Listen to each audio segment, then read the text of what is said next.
Hello, my name is Fraser Simons. This is my channel, Springboard Thought. Today I'm going to do a recent reads. All of these books are eligible for the long list of the Booker.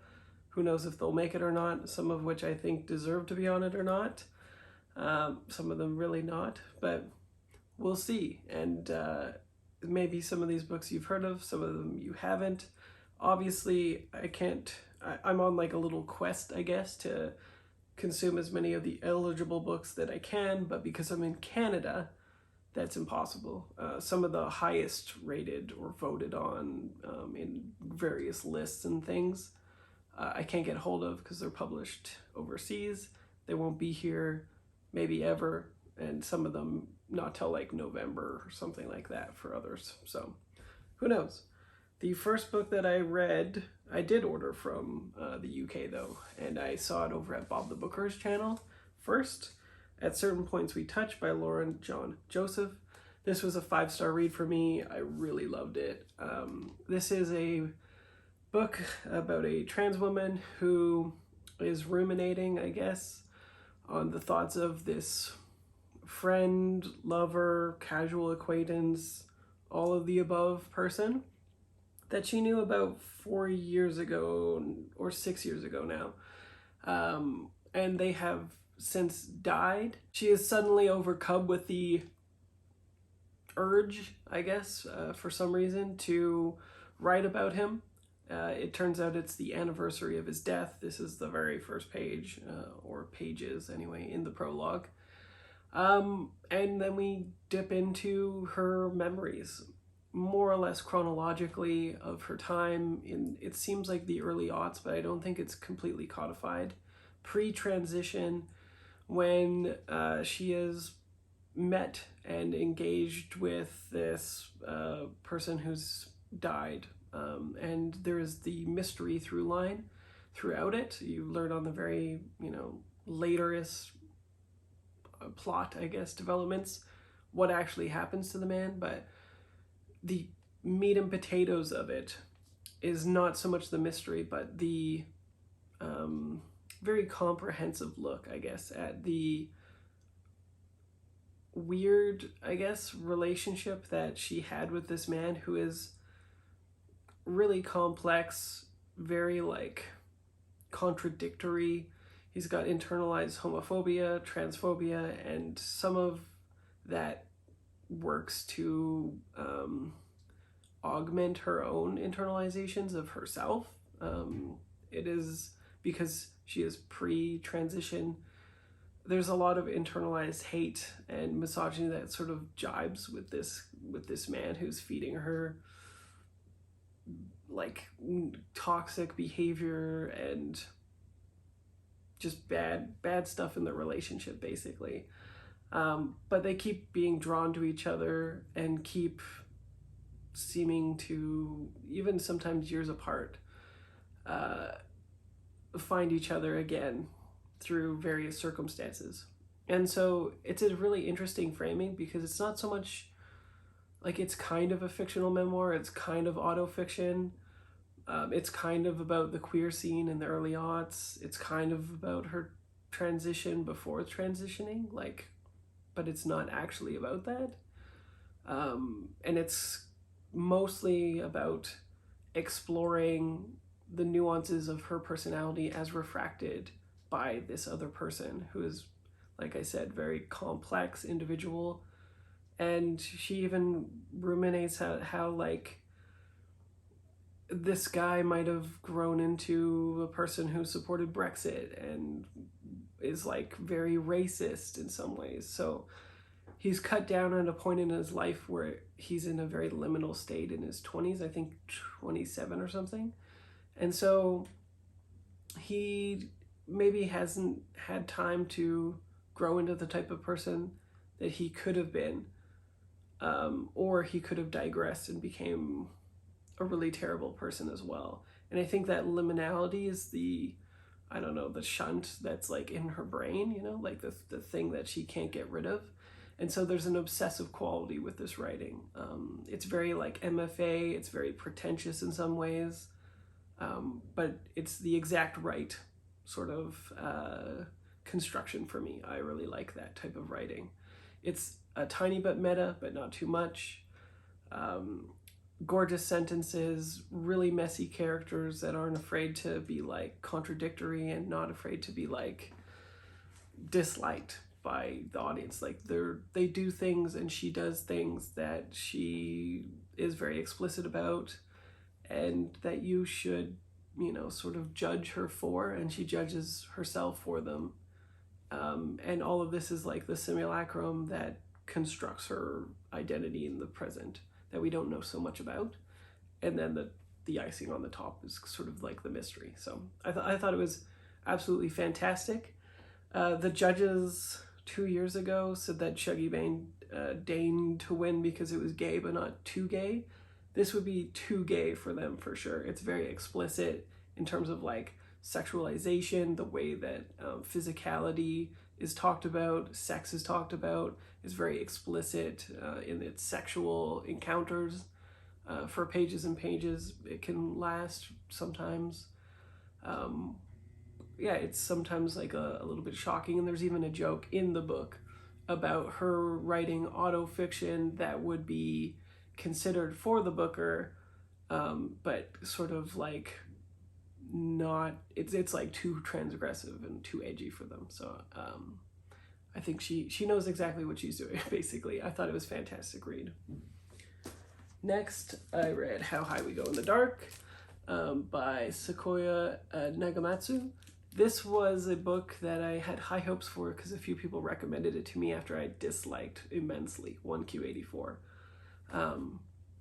This book is a construction of numerous short stories, more or less chronological. There's one particular story that doesn't hold true for, and then it sort of digresses back to a chronological order, but it centers sort of protagonists in which you're not sure why they're the actual protagonist of the story, and that's sort of the point of them.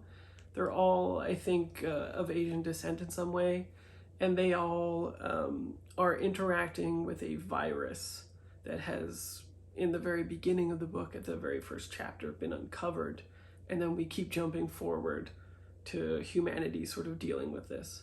There's a strong theme of humanity sort of adapting to the virus, especially in terms of death in certain ways, that I thought was really well done throughout it, but otherwise sort of falls down. The writing has got great flow. It's a 300-page book that went by in a breeze despite really small type, but all of the characters sound the same. The voice sounds the same for every character. The world building doesn't make sense. The timeline doesn't make sense. It shifts from sort of science fiction construction into fantasy at the very end, which I hated. And in general, it is a very bleak, as you might expect, in the dark sort of book, but it kind of does that literary thing where it says that it's science fiction, has a science fiction conceit, and then doesn't actually interrogate or examine it. There is a through line of the theme, but that's basically it. And like, how bleak does it get, you might ask? Well, there is a euthanasia theme park for children. There's the kindergarten virus variant. Most people in the story know somebody who has died, or they will die, or are dying themselves. There's a through line of like deep malaise. It's very good at showing the intersectionality, though, I think, of like the virus affecting marginalized identities and showing their stories, even if they're not like bombastic or typical protagonists, as I said. And there is 1 or 2 chapters that hit a high note for me that I liked quite a bit. There's only one that I quite loved, and then the rest sort of were, you know, misery porn is basically how I describe it. Like, I think the people that think A Little Life is misery porn should pick this up and see what that actually is, basically, because this is what that is. I gave it 2 stars. I didn't think it was a very successful book. I think that if you are more into the meta concepts, you don't care about how well the scientific conceit is examined or portrayed. And if you really sort of don't really care about the segue into the fantasy element, you might like it more than me though. Next, French Braid and Tyler, another 2-star book. So this is the whitest book I have ever consumed. I made a joke on Kiernan's, the Booker Boys Discord, that everyone in this book sort of talks like they were raised in the Hamptons, yet they're from Baltimore. That's kind of what this is, but I narrowed it down further as I read. Really, actually, what it is that there's a mixture of the Queen's English and US isms in this book so that it becomes incongruent. Like, they talk very, very proper in some instances, and then other times not at all. It colors the dialogue in such a way that it just becomes completely unbelievable to me, though. The French Braid refers to everyone in a very particular, this particular family is knotted together in certain ways that they can't get untwined from each other, even if they try to leave. There's invisible things that bind them together, and they'll never get free of it, basically. We follow the family in roughly chronological order. We start out in 2010, and then we go back to like the 50s, I think, and then we go forward every 10 years, and it's 8 chapters. So we go beyond the 2010 in a while. It's very coached in verisimilitude to such a degree that it becomes very boring for me.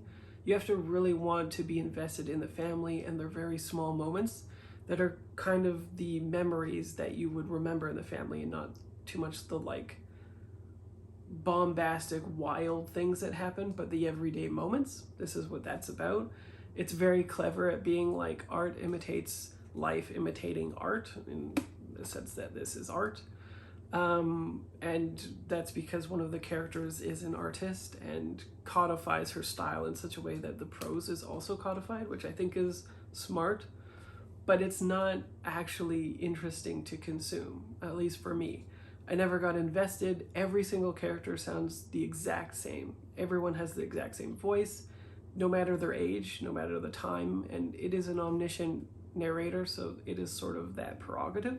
But you would think their dialogue, their idiosyncrasies,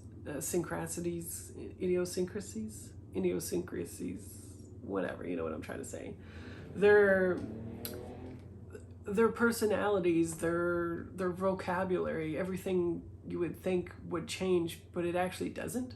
And there's only one chapter, again, just like in How High We Go in the Dark, that actually hit really home for me, which was the 6th chapter with the Candle, the granddaughter talking to her grandmother.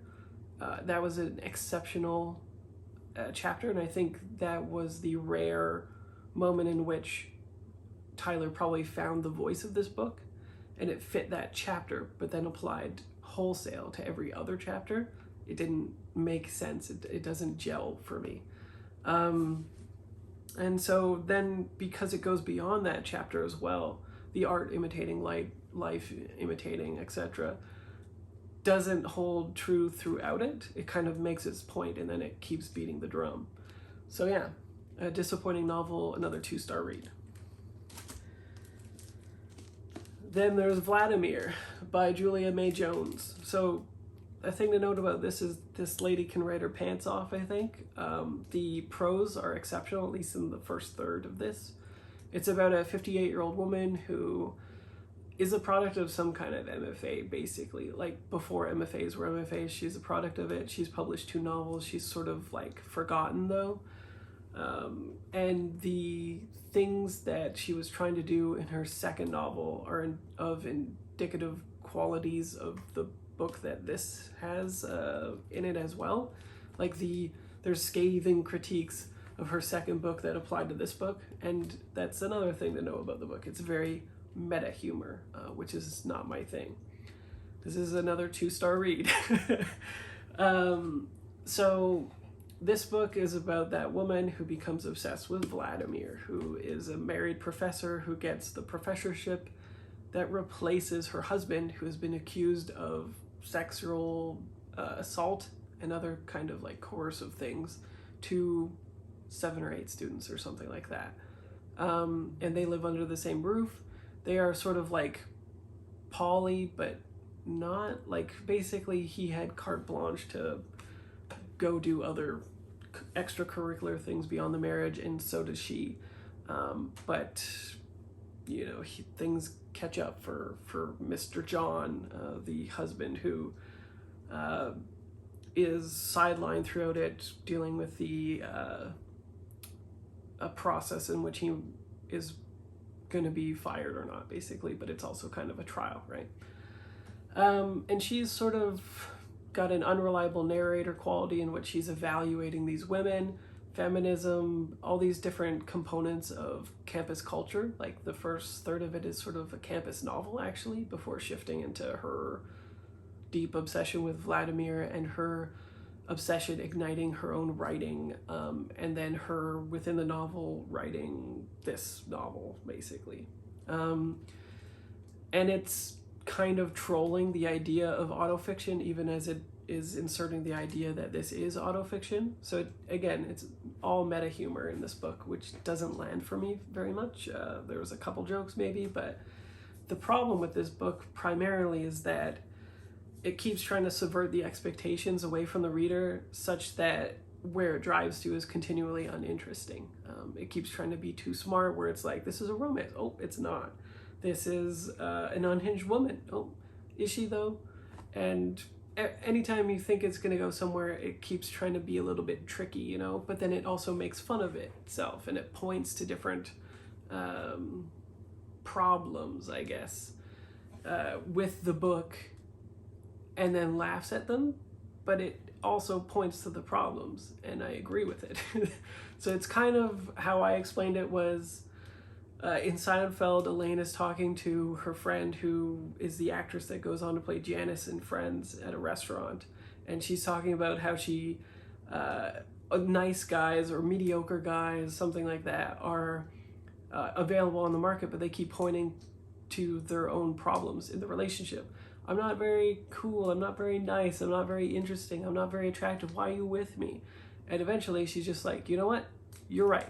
And this is exactly the feeling that I have with metafiction that's trying to be very tricky and very funny, just like this. It points to the issues. For instance, one of the critics says that it's very solipsistic. Correct, you know, right on the money. Certain issues with autofiction pop up. Correct again. Like, every time it zigs and zags towards these kind of funny isms about certain literary pretensions and like stipulations that the reader might have on wherever this is going.